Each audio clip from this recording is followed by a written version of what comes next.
जय श्री राम। महाभारत का युद्ध चल रहा था और अर्जुन के सारथी भगवान श्री कृष्ण थे।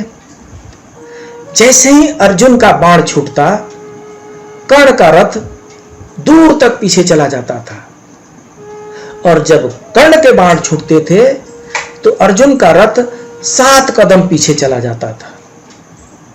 श्री कृष्ण ने अर्जुन के स्थान पर कर्ण के लिए बार बार कहा, कितना बड़ा वीर है ये, कितना बड़ा वीर है ये कर्ण, जो उसके रथ को, जो अर्जुन के रथ को, जो हमारे रथ को 7 कदम पीछे तक ढकेल देता है।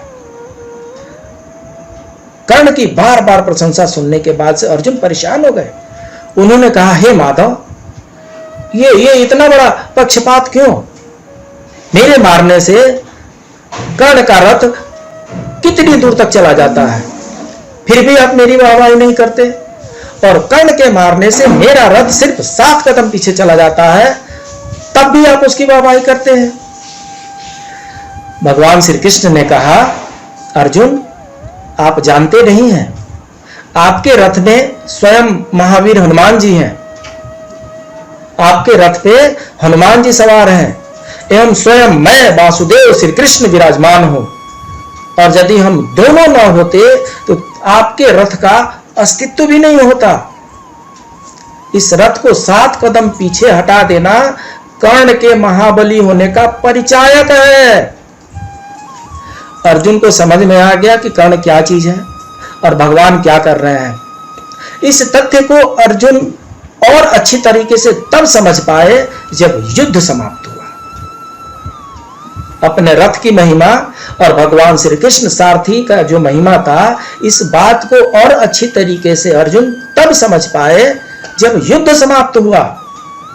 होता यह था कि प्रत्येक दिन युद्ध समाप्ति के बाद भगवान श्री कृष्ण पहले उतरते थे रथ पर से और अर्जुन बाद में उतरते थे। फिर सारथी धर्म होने के नाते अर्जुन को उतारते थे, पहले अपने उतरते थे और फिर सारथी धर्म होने के नाते अर्जुन को उतारते थे। जब अंतिम द्वंद्व का युद्ध हो गया तो वहां से लौटने के बाद से भगवान श्री कृष्ण ने अर्जुन से कहा, हे पार्थ, आप रथ पर से उतर जाइए। अर्जुन को कुछ समझ में नहीं आया, लेकिन चूंकि भगवान ने कहा था इसलिए वो अपने रथ पर से उतर गए। उन्होंने बोला, आप रथ से कुछ दूर तक निकल चलिए। रथ से उतर के कुछ दूर तक वो चले गए और उसके बाद से रथ पर से भगवान श्री कृष्ण उतर के और थोड़े दूर चले ही थे कि रथ जो था वो जल करके भस्म हो गया।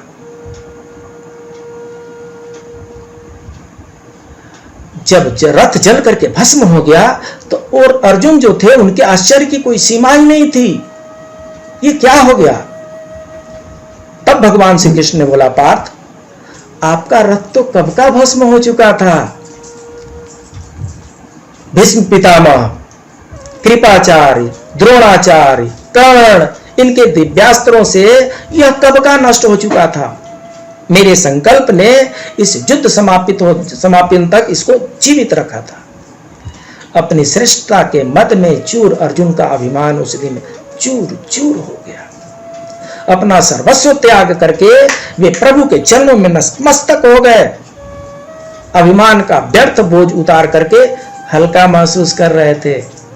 गीता श्रवण के बाद इससे बढ़कर और क्या उपदेश हो सकता था कि सब कुछ भगवान का किया कराया हुआ था। तो वही होता है, सब कुछ भगवान का किया कराया होता है, हम तो केवल निमित्त मात्र हैं। काश हमारे अंदर का अर्जुन भी इसे समझ पाता। घमंड जीवन में कष्ट देता है, इसलिए अहंकार छोड़ें, लेकिन स्वाभिमान के लिए संघर्षरत रहें। जय श्री राम।